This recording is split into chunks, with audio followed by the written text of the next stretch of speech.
C'est un petit billet de George Sand, justement. Ah, voilà. Voilà, faut que je Quand trouve, on parle de la Louve... il y a un petit billet qui lui dit de venir chez elle. Cher ami, je te prie de venir me voir pour affaire pressante à ton premier voyage à la Châtre.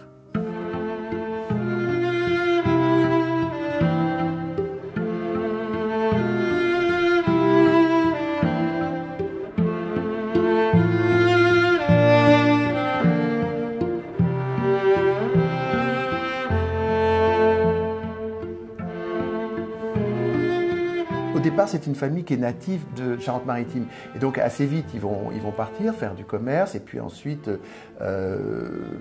toutes ces différentes générations vont, pour certains d'entre elles, les hommes vont épouser des créoles, des chassériaux. Enfin, il vient de ce contexte-là. Il y a un passé militaire chez Théodore Chassériau. Il y a la figure de son oncle, qui est très importante quand même. Oui. Hein, qui va mourir à Waterloo. À Waterloo. Ce qui est quand même assez fascinant de tomber sur ce genre de détails, parce que d'un seul coup, ça renvoie à la grande histoire, et c'est son oncle qui va partir, qui va suivre Napoléon en Égypte, et qui va se retrouver à la tête et son père, absolument, et qui vont se retrouver à la tête d'une administration. Ensuite, on va les retrouver un peu plus tard, ils vont collecter l'impôt à Saint-Domingue. Ouais. Et puis, il y a toute une partie aussi de l'histoire familiale, enfin, ce qu'on peut appeler l'histoire familiale, où ils vont être en Algérie, et là, c'est le tout début de la colonisation algérienne, et je crois que ça va énormément marquer Théodore. Et ce qui est intéressant, c'est que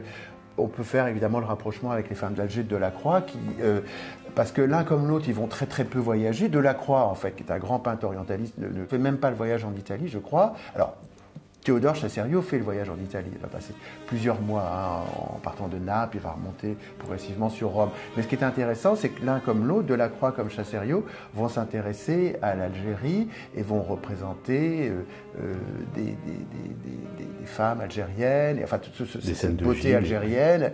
Et il y a des choses qui les lient.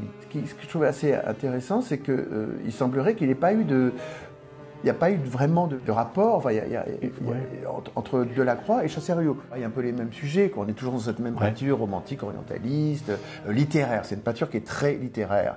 Et c'est aussi ce que reprochait peut-être Ingres à Chassériau, d'être trop littéraire, de ne pas être suffisamment classique, enfin néoclassique, parce qu'on est au début du 19e.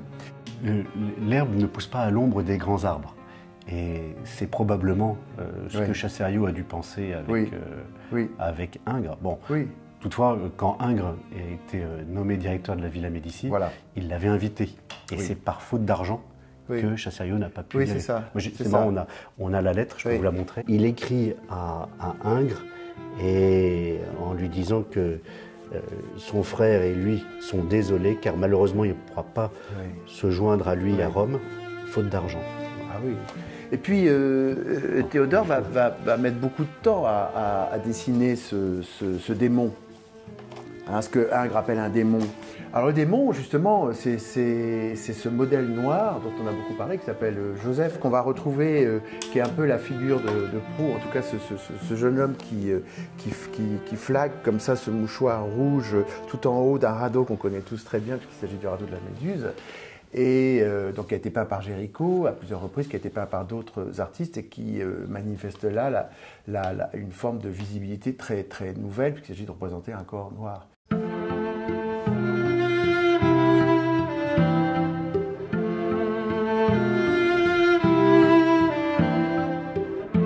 Fasciné par ces sujets qui étaient très proches de ceux que traitait Delacroix. Chassériau a dû beaucoup aimer la peinture de Delacroix et s'en est inspiré. À propos du voyage d'Alger, ça c'est une petite lettre d'Alexis de Tocqueville. Les voyages restaient quand même rares, puisqu'elle date de 1846.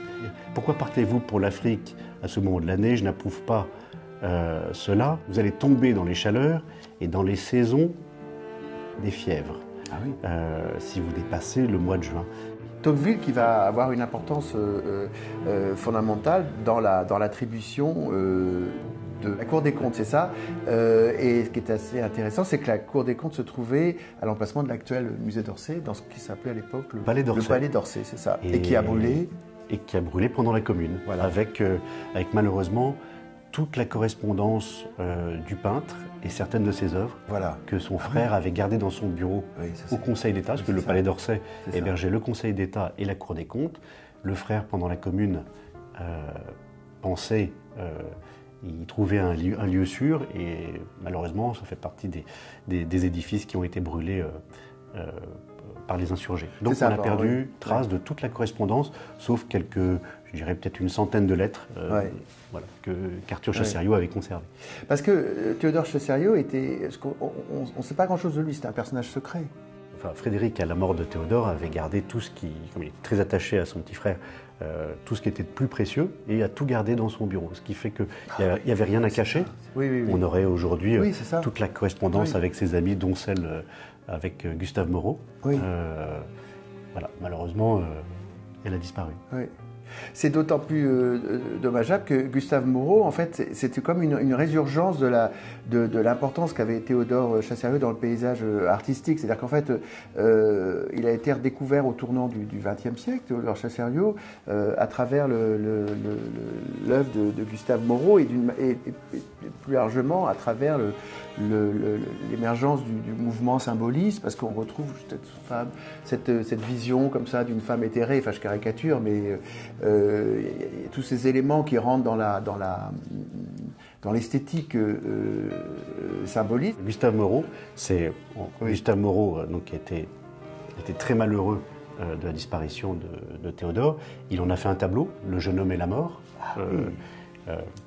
à la mort du peintre, et ça a été le donateur le plus important lorsqu'il a fallu décoller les fresques de la Cour des comptes abîmées par la pluie et par le feu. Ça a été le plus gros donateur devant Rothschild, devant les Frouzy.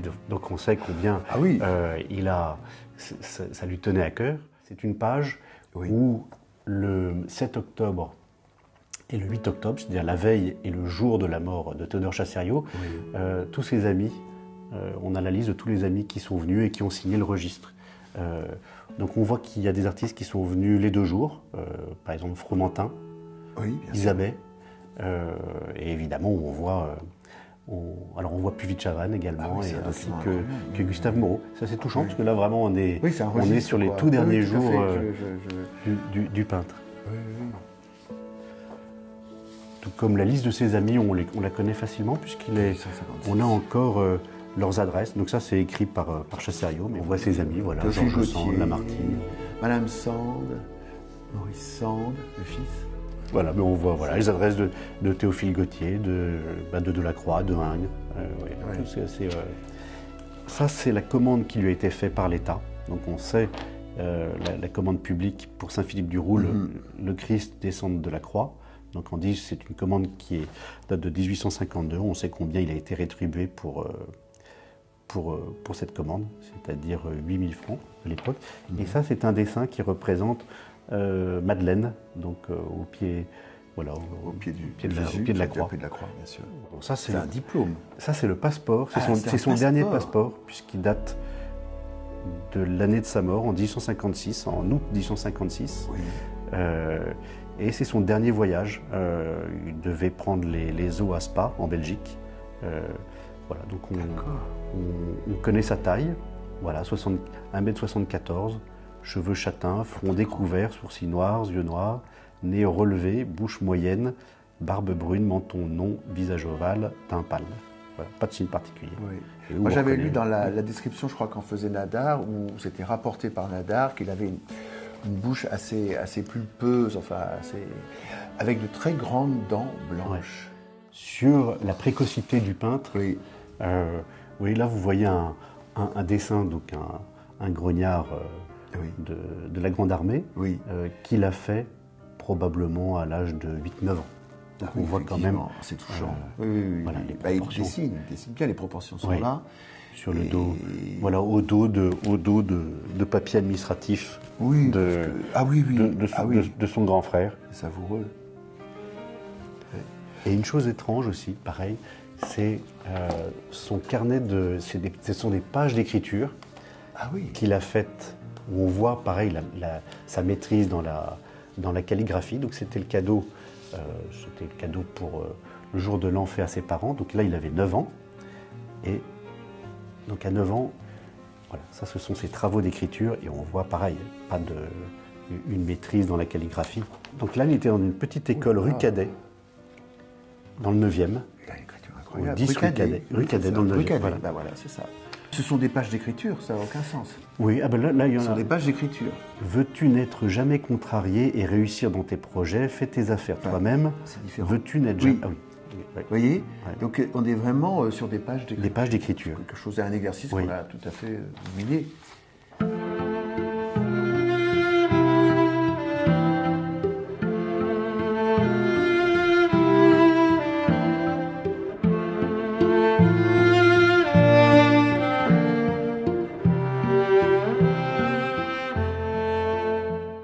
Il est évidemment très influencé par Ingres parce que c'est son professeur, et puis il va s'intéresser à tout ce qui se fait autour de lui, évidemment. Il n'échappe pas quand même à ce qu'on pourrait appeler un habitus, enfin en tout cas un milieu qui est le milieu des artistes de l'époque, et c'est pour ça qu'il va reprendre toutes ces thématiques qu'on connaît, hein, dont on a parlé d'orientalisme, on a parlé d'art académique et tout ça, mais ce qui est différent chez lui, c'est que notamment dans sa représentation des femmes, c'est cette espèce de manière de tirer vers quelque chose d'un peu étrange, même si tous les canons anatomiques sont respectés, on tire vers quelque chose d'étrange, c'est ce qui fait que j'imagine, il va être découvert ensuite par les symbolistes et puis peut-être pourquoi pas par les surréalistes plus tard. Enfin, je veux dire, il est dans cette veine-là, et c'est peut-être ce qui explique aussi le décrochage avec Ingres qui est vraiment le défenseur du classicisme pur, dur, du dessin. Enfin. Il a hérité d'Ingres et jusqu'à la fin de sa vie, le trait sûr. Ah, tout à fait, tout à fait. C'est ce qui fait que d'ailleurs, voilà, on retrouve dans des dessins de même personnes qui ont posé pour lui. Je veux dire, c'est un trait. Quoi. Je veux dire, il y a pratiquement, qu'est-ce qu'on dirait aujourd'hui, c'est un papier de cigarette, enfin, qui les différencie dans la technique, dans la enfin, ça va au-delà de la technique, c'est une grâce. Quand on parlait de grâce et de sensualité, c'est la plus belle lithographie qu'il ait faite, la Vénus Anadyomène, donc qu'il a faite après l'œuvre peinte, qui est au Louvre, tout à fait. Et où on voit à la fois, donc c'est un type de femme, c'est-à-dire avec des torses très longs, des bras forts. Et oui, dès que cette lithographie était dans le bureau de Théophile Gautier. C'est une peinture qui va être présentée au salon de 1839. Et elle va être présentée la même année que Suzanne Aubin. Et ce qui est intéressant, c'est qu'ici, on a une vision tout à fait idéale, tout à fait un peu éthérée, comme ça, de la femme, alors que Suzanne est beaucoup plus terrienne et toute la composition est très rude et presque violente. Dans un même salon, on va avoir ces deux visions totalement contradictoires de son œuvre, quoi, qui va ensuite reprendre dans sa courte carrière artistique. Chassériau avait plusieurs modèles. On retrouve toujours les mêmes. Il y a Alice Ozy, la comédienne, sa sœur Adèle. Vous voyez. Donc, sa sœur Adèle, ça, c'est une étude pour la paix, donc, qui était une des fresques du grand escalier de la Cour des Comptes, le Palais d'Orsay. Donc là, c'est sa sœur Adèle qui l'a représentée dans une multitude de tableaux, et une dernière de ses muses qui était Clémence Monroe, la future comtesse de Gobineau. Et là, on a une lettre d'Alice Ozy qui est écrite au petit-neveu du peintre, Arthur Chassériau. On voit l'écriture enlevée d'une comédienne, mais qui a été la maîtresse du fils de Victor Hugo, du duc d'Aumale, de Théodore Chassériau. Et là, elle évoque Victor Hugo, qui dans Chose vue a croqué Chassériau de façon très cruelle. Et elle en parle, elle est datée du 13 juin 1887, et elle écrit à Arthur Chassériau « Mon cher ami, quel mépris pour cet homme de génie qu'on appelle Hugo. Jamais rien de pareil n'aurait eu lieu devant Chassériau, c'est de la méchanceté pure. Il se venge des beaux vers que son fils a fait pour moi. Si j'avais appelé Chassériau mon pauvre, et si j'avais montré mon bras, je ne serais pas de ce monde. Où ce génie a-t-il été rassembler ces choses? Il n'y a de vrai que le poulet qu'il a dévoré en me promettant un rôle de début au français, en m'appelant Fleur et Étoile. » Alice Ozy a eu une relation avec le fils Hugo et qu'elle n'a pas eu avec Victor Hugo, qu'il aurait bien aimé. Et c'est ce qu'elle dit, en gros, c'est une vengeance. Et en gros, Victor Hugo n'a jamais réussi à mettre Alice Ozy dans son lit et avait un mépris pour cela de Chassaillot. Ouais, je comprends. Voilà. Donc c'est une jolie lettre où on voit vraiment, on l'imagine parler.